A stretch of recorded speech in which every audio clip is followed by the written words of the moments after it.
você vai ver ao longo desta série, e em especial neste programa, que sempre a matemática e a arte estiveram juntas.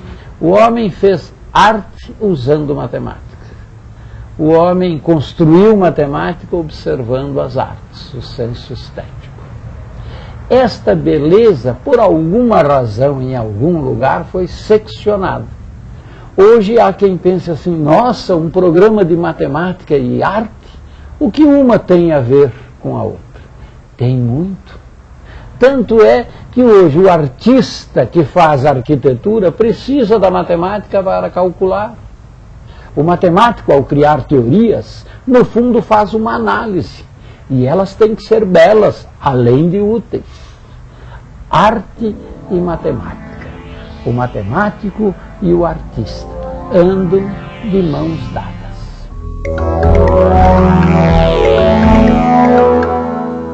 O que é ser um artista? O que é ser um matemático?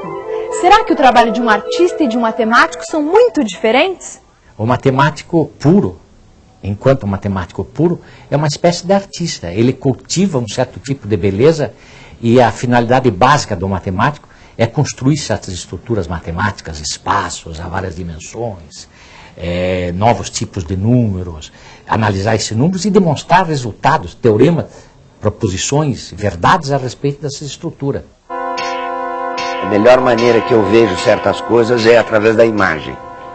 Então eu tento chegar com imagens para fechar essas ideias.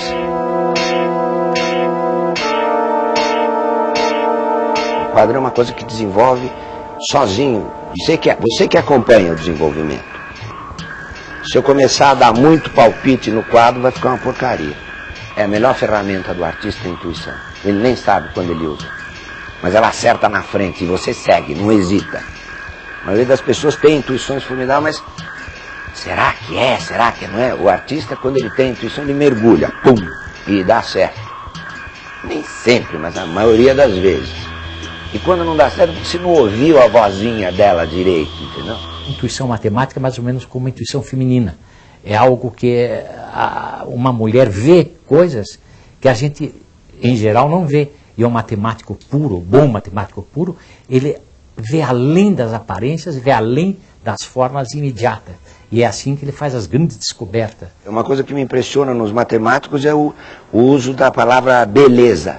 A matemática é uma ciência que tem um certo tipo de beleza.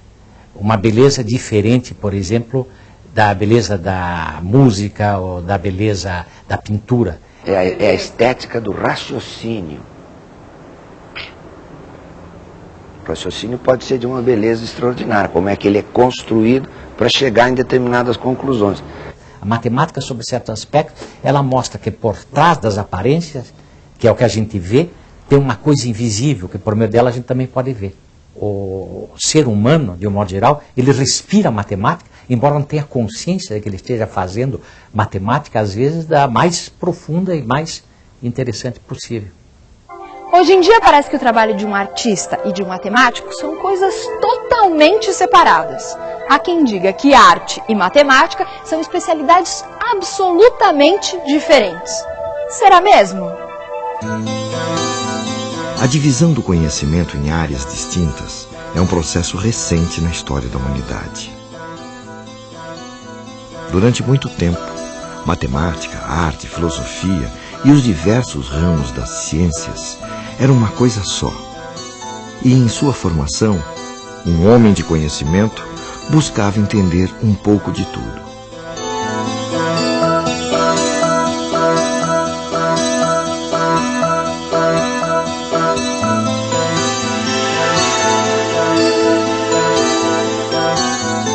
Era o caso do grande Leonardo da Vinci. Ele ficou mais conhecido como pintor por conta de algumas obras geniais que produziu. Qual o quadro mais famoso do mundo? São vários quadros famosos. Por exemplo, Mona Lisa, né? Pra mim é Mona Lisa. Mona Lisa. Sei lá, Mona Lisa.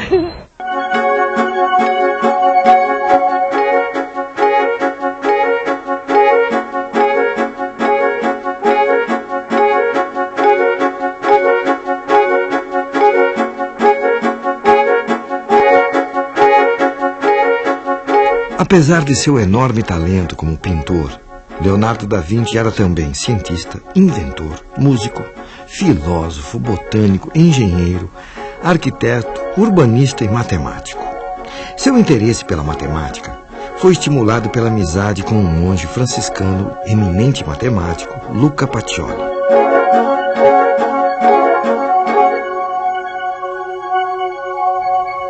Em aproximadamente 1497, Leonardo e Pacioli, que vemos aqui neste quadro ao lado de um dos seus alunos, trabalharam juntos na realização do livro A Divina Proporção. Pacioli elaborou e demonstrou sistemas matemáticos baseados em modelos clássicos para atingir a beleza ideal, e o livro foi lindamente ilustrado com desenhos de Leonardo da Vinci.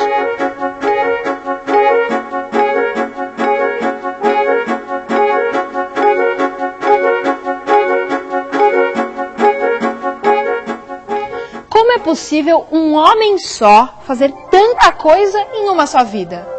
O que sabemos sobre Leonardo da Vinci são informações registradas por ele em cadernos de anotações.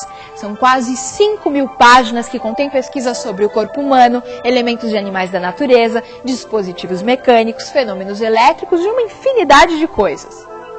Ele dissecou mais de 30 cadáveres para entender como funcionavam os músculos e as articulações. E foi um dos primeiros a estudar os mistérios do crescimento da criança no ventre materno. Leonardo estava muito à frente de seu tempo e inventou uma série de dispositivos e máquinas que só puderam ser fabricados muitos anos depois, como uma máquina voadora que ele projetou estudando o voo dos pássaros e insetos. Tudo isso era objeto de sua incessante pesquisa e seria a base de sua arte. A exploração da natureza era para ele um meio de conhecer o mundo.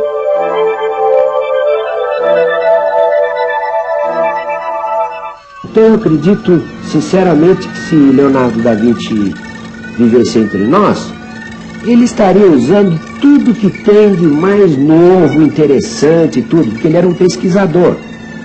Quando você pensa que aquela Santa Ceia lá em Milão não está seca até hoje, que ele fez uma mistura lá experimental e os restauradores é que pulam para tentar manter aquilo como patrimônio da civilização, né?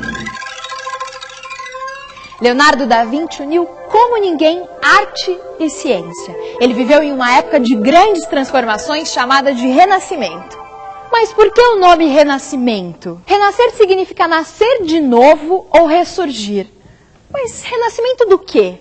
Os italianos que viviam por volta do século XV acreditavam que a arte, a ciência e a erudição tiveram seu auge na época clássica da Grécia e de Roma Antiga. Seus desejos eram fazer renascer uma época de prosperidade, harmonia e beleza. A cidade de Florença era o centro desse sentimento de renovação. E foi lá que um grupo de artistas se dispôs a criar uma nova arte que valorizasse o homem como centro e medida de todas as coisas.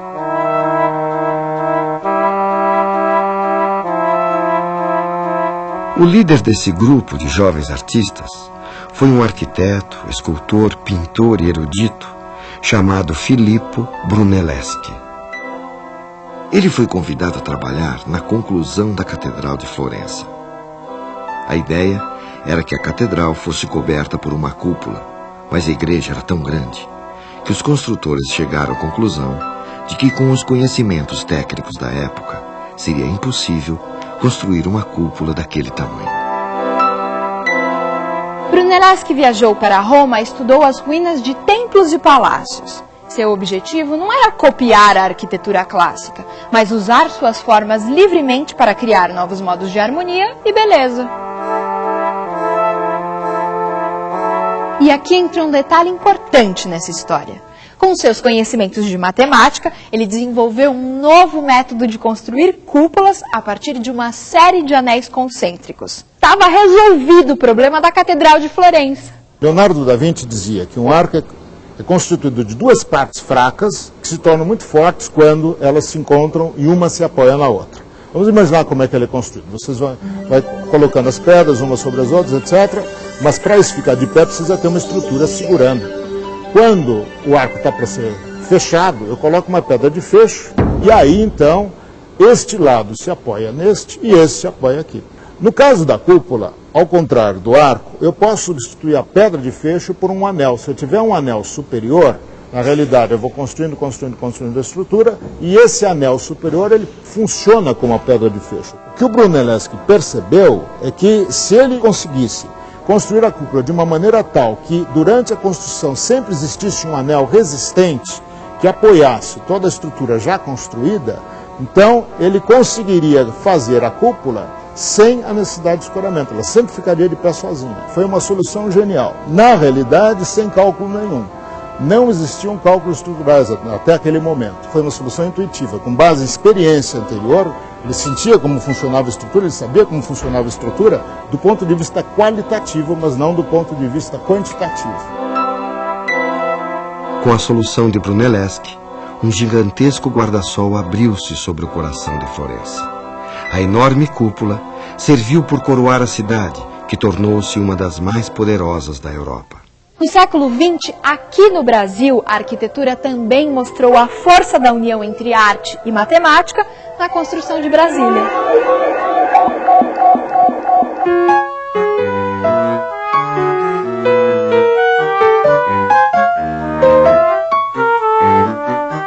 A cidade foi concebida pelo urbanista Lúcio Costa e os edifícios projetados por Oscar Niemeyer, um dos mais importantes arquitetos do século XX, com obras famosas em vários lugares do mundo. Em Brasília, Niemeyer usou de criatividade e imaginação para conceber edifícios diferentes de tudo que já havia sido feito em arquitetura no mundo.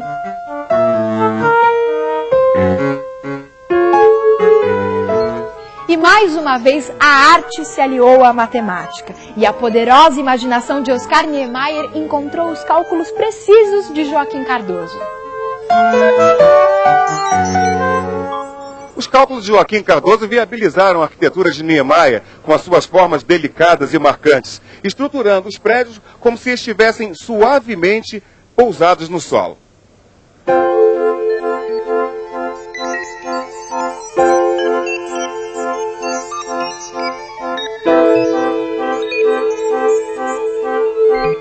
Essa relação arquitetura e matemática é uma relação muito importante, muito bonita.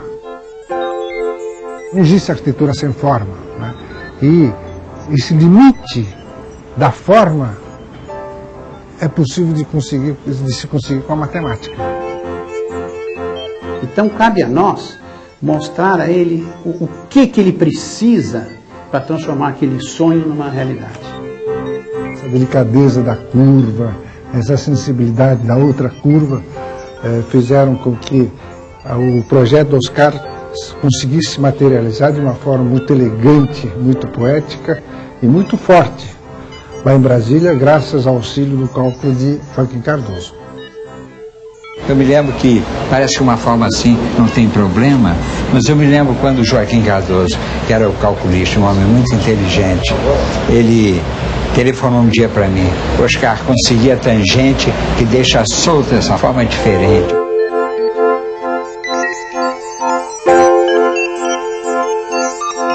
Fiz, por exemplo, as colunas do Palácio do Planalto assim. Eu queria uma forma diferente, a rampa descendo. Né?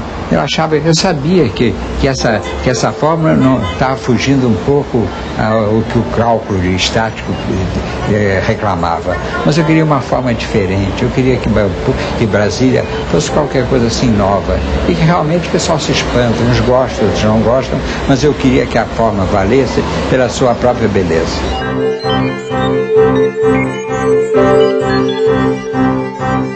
De tão inovadora, Brasília foi consagrada como patrimônio cultural da humanidade e é hoje uma referência universal de nossa civilização.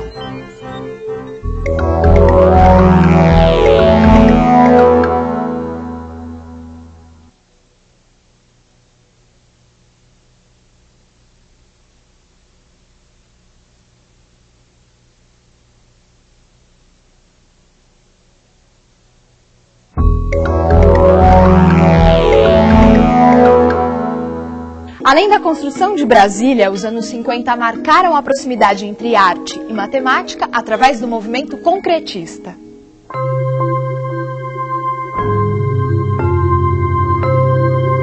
O Brasil vivia naquela época uma fase de desenvolvimento industrial, com a produção de bens de consumo em larga escala e a chegada das fábricas de automóveis.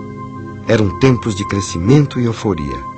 Impulsionado pela agitação na sociedade, o movimento concretista se empenhou em inovar a produção artística, buscando uma nova linguagem visual associada à estética industrial. Como eram os trabalhos concretistas? Qual a relação entre arte e matemática no concretismo? Eles se inspiravam nos chamados movimentos racionalistas europeus do início do século XX, que na pintura romperam com a relação entre a imagem artística e a reprodução da realidade, criando a arte abstrata. E na arquitetura, buscaram racionalizar e uniformizar as cidades e as casas com suas formas geométricas elementares. Mas os concretistas dos anos 50 estavam integrados a um movimento contemporâneo a eles, liderados por Max Biel, artista suíço, que participou da primeira Bienal de São Paulo em 1951 e influenciou muitos artistas no Brasil e na América Latina. Max Biel pregava que é possível desenvolver uma arte que expressasse conceitos matemáticos abstratos em termos concretos. Em alguns quadros, os concretistas exploram linhas que se desenvolvem em círculos repetidos, deslocados ligeiramente do centro em aparência dinâmica. Em outros, eles trabalham na oposição entre círculos e retas que acabam gerando superfícies cheias, resultantes deste encontro. Os quadros concretistas são arranjos entre os elementos da estrutura matemática e valores ópticos que os tornam perceptíveis.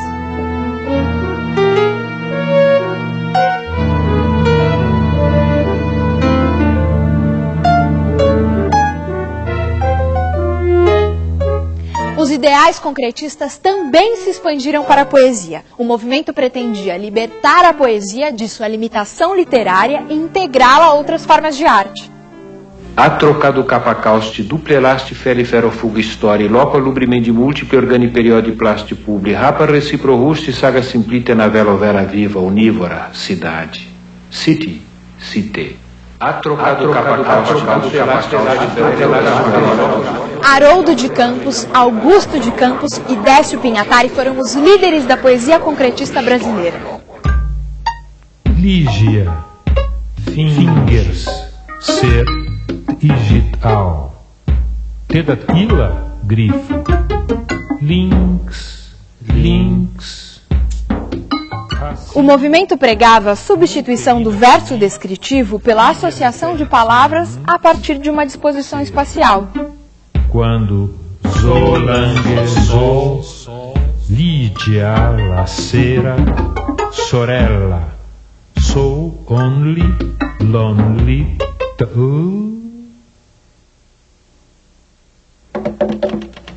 Se nasce, morre, nasce, morre, nasce, morre, renasce, remorre, renasce, remorre, renasce, remorre, re, desnasce, desmorre, desnasce, desmorre, desnasce, desmorre, nasce, morre, nasce, morre, nasce, morre, se, re. O poema passa a ser matematicamente planejado, incorporando a racionalidade construtiva no processo criativo. A poesia concreta é antidiscursiva e brinca com as palavras no espaço. Os poemas concretos podem ser visualizados como imagem e são graficamente articulados a partir de alinhamentos geométricos. Antes do final dos agitados anos 50, um grupo de artistas e escritores sacode novamente a arte brasileira, assumindo uma postura crítica ante o excesso de racionalismo do concretismo. É lançado no Rio de Janeiro o manifesto Neoconcreto.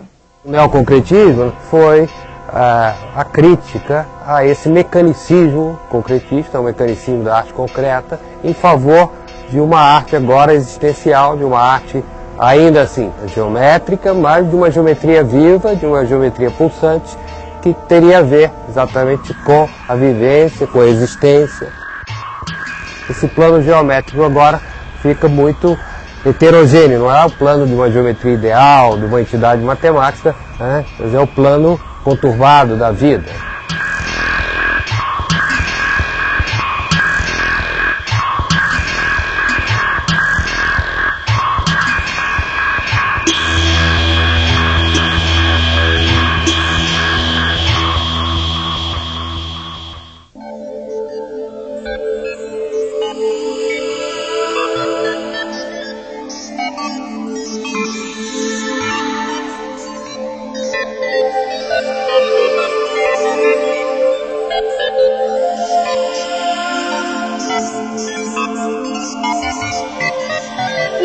polêmicas da arte, Valdemar Cordeiro começou a investigar, em 1968, o uso da tecnologia na arte, partindo para a exploração criativa do computador. Pintor, paisagista, arquiteto e teórico, Valdemar Cordeiro era uma personalidade polêmica e marcante. Juntamente com matemáticos das universidades de São Paulo e de Campinas, realizou trabalhos pioneiros usando modelos matemáticos para transformar imagens por meio do computador.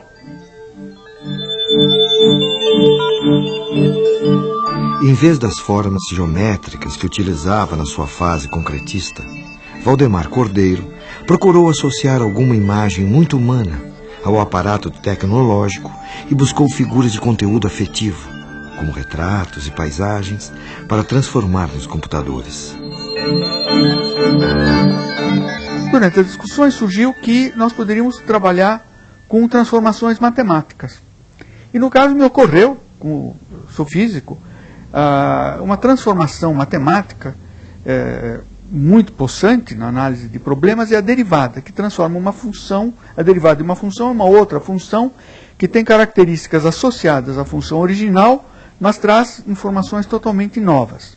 Então, havia o problema de transformar essa imagem numa linguagem que o computador entendesse, que é simplesmente números, né? Uma tabela de números.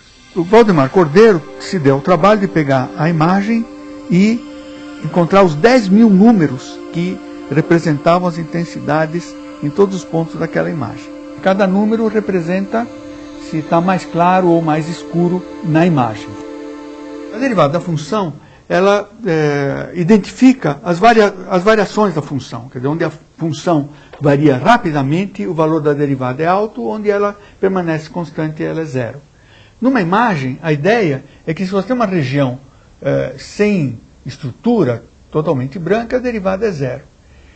Mas mesmo numa região escura, se ela é uniformemente escura, a derivada também é zero. Essa operação de fazer a derivada dessa imagem, ela transforma uma imagem que tem as várias tonalidades de claro e escuro numa imagem em que ela busca os contornos. Na época, veio toda uma discussão até filosófica, se existe esse negócio de arte por computador, a gente pode fazer arte por computador, o computador pode fazer arte. Valdemar Cordeiro faleceu ainda jovem em 1973. Suas obras são o resultado de uma permanente reflexão sobre a arte e seu lugar nas sociedades urbano-industriais. Cordeiro, sem dúvida, estava muito à frente de seu tempo e abriu caminho para os artistas que, desde então, entregaram-se à pesquisa da relação arte e técnica. Nós temos nos perguntado, como fazemos para sermos felizes? Talvez tenhamos que compreender, mas isso não basta, é preciso sentir.